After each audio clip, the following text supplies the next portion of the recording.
hermit good lives in that wood, which slopes down to the sea. How loudly his sweet voice he rears! He loves to talk with mariners that come from a far country.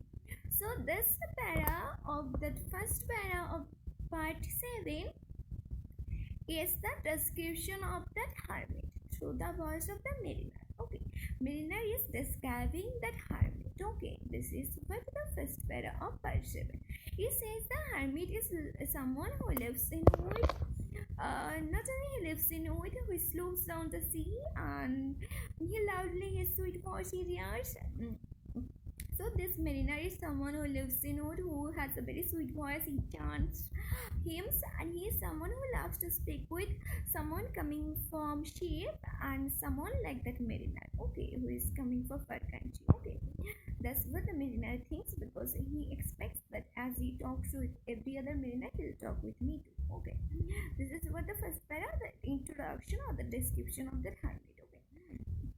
Second para, he kneels at noon, and if he had the cushion plum, it is the most that holy heart, the rooted old oak stump. Okay. He kneels at noon, if mean that he 3 times does pray. Okay. Yeah, he has a cushion plum. He is someone even near to nature. He has a most that holy heart. He is rooted. He has a kind of a divinity inside of him, because he is someone who does pray. Okay. The skipboat neared. I heard them talk. Why this is strange? I trow. Where are those lights? So many fear the signal made but now. So, like the skipboat, the boat which was coming there, 3 people were inside: pilot, son, and the hermit. So this skipboat, when came near, that mariner could hear what was going on that boat, that what they were speaking.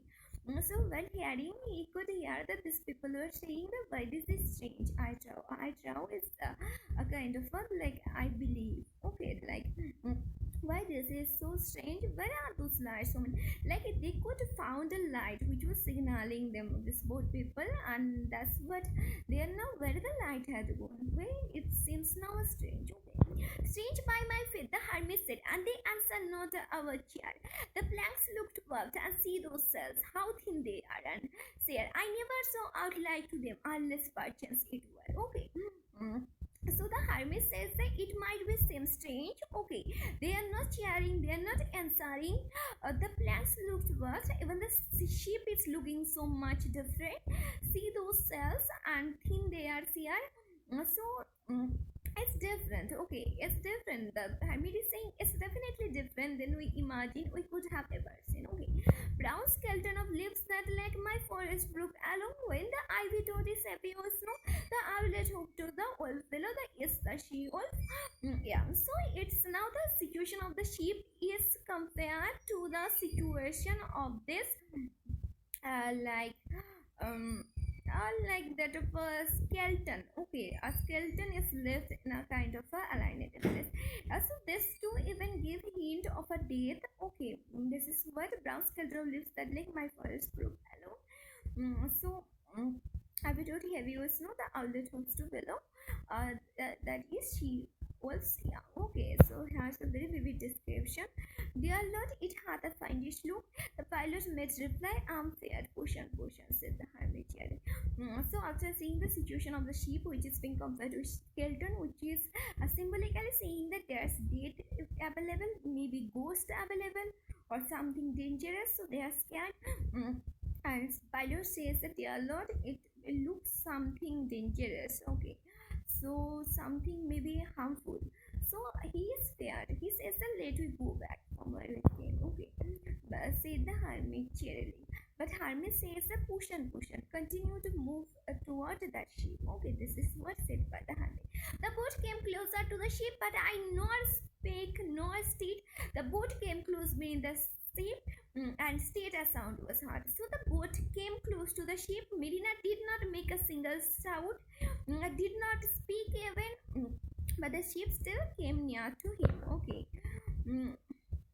So a sound heard. The sound was coming from the boat. Under the water it rumbled on, still louder, more louder. This sound basically not only the sound of the boat, this sound coming from the ship, because ship was drowning.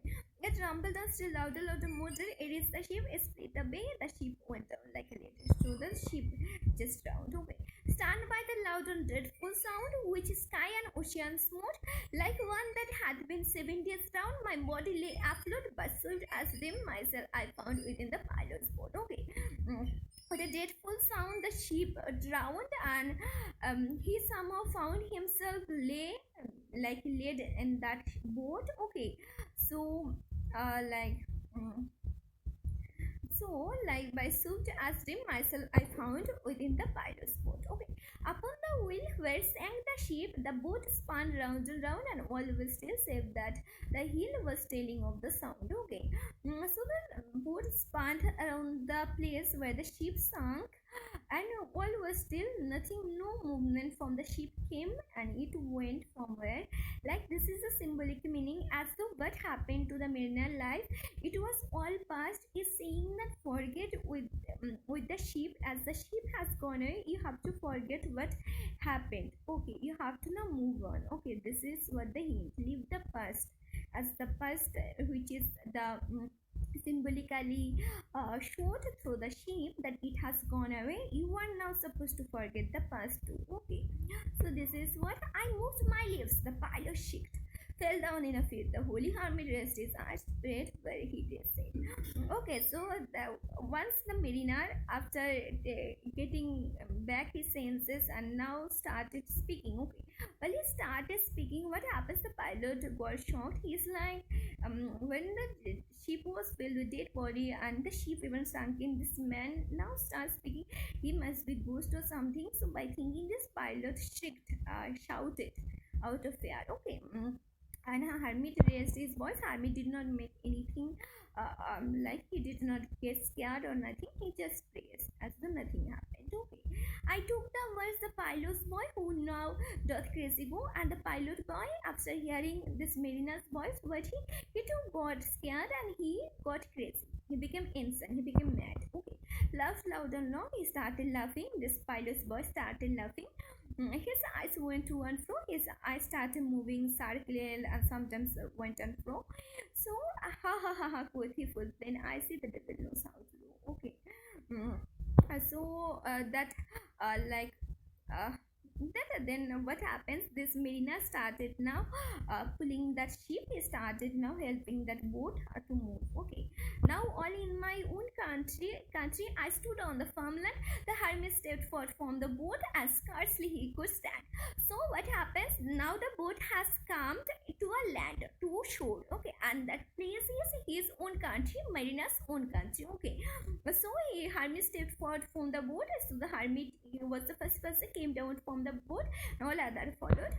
Oh, save me, holy man. Save me means that he had my confession, help me getting rid of the thing which was going on in his mind. Okay, save me, like shiv me, holy man. The hermit crossed his brow, say, quick, quoth he, I bid thee say, what manner of man art thou? So once he said that shiv me, hear my confession, then hermit said that say quickly and say what kind of man you are, what happened with you, and everything. For this frame of mine was raised with awful agony, which forced me to begin my tale. Then it left me free. Okay. So once he started speaking, he felt a kind of agony inside of his body as well as inside of his mind, which was raging him, which was so much intolerable. And he began, and this pain was even forcing him to speak. Okay, and he started speaking. Okay, since then at an uncertain hour that agony returns, till my ghastly tale is told, this heart with me burns. Okay, so his this pain remained until he was done with his story. Okay, so this pain was there when he started the story, as it was forcing him to speak, and it was there till he was not done with the story. Okay, I pass like night from land to land. I have strange power of speech. That moment that his face I see, I know the man that must hear me, to him my tale I teach. Okay. Now the mariner says that why he is telling his story to that wedding guest, and why he has to go land from land, and why he has a strange power of speech and taking attention from other people through his striking and glaring eyes, and how he can find the right people who requires to hear his story. Okay, he says this: what a loud uproar burst from the door. The wedding guests are there, but in the garden bower the bridesmaids singing, and hark the little vesper bell, and biddeth me to prayer. Now we come to the present. At present, who were there? Two people were there. One was wedding girl, who was interested in going to the wedding, and the she made with that mariner, who somehow hypnotized him with his glittering eyes. Okay, there we were, and we came back there after hearing the mariner's story. Okay, now what happens? This wedding was happening because they were in the wedding door only. Okay, so garden bower, the bridesmaid singing. So the singing was going in the marriage ceremony. Okay. The little vesper bell, and he could hear, even not the mariner not only heard the voices coming from the wedding, but he could hear the voices coming from the prayer, from churches. This is a bell. Okay, earlier we saw the word kirk is church. Okay, this is synonym of a church, which I didn't say earlier, so it was church. Okay, so he could hear the bell from the church, as though he is trying to say that something more than wedding is important, something more than this. You should be having a little sense of spirituality, which is trying to pass on that wedding guest. As he felt, he requests to hear his story. Why it is, we'll see. Oh, wedding guest, this soul had been alone, and why do I see soul only? It was that God himself cursed him there to be. So he is saying that, oh, wedding guest, try to understand how much alienated I was in a ship.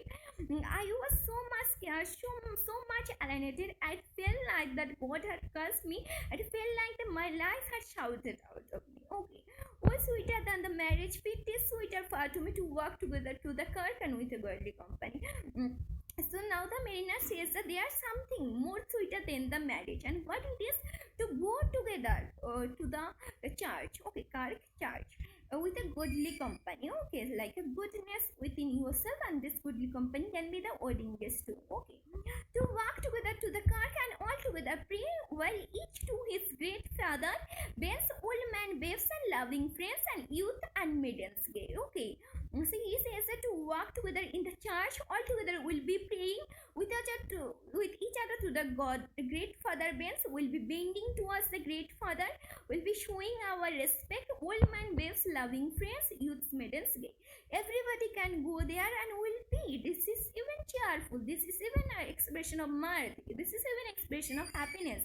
It's not only we require to feel happy in parties or something like the wedding. Okay, we can go there, we can express our prayer, and we can feel happiness. Okay. He prayed best, who loved best all things, both great and small. For the dear God who loved us, he made and loved all. Okay. Now this is the message of the poem. He could have Samuel Taylor Coleridge, who is the author of the poet of the poem, he could have ended the poem without using the 7th part, but this 7th part is a resolution where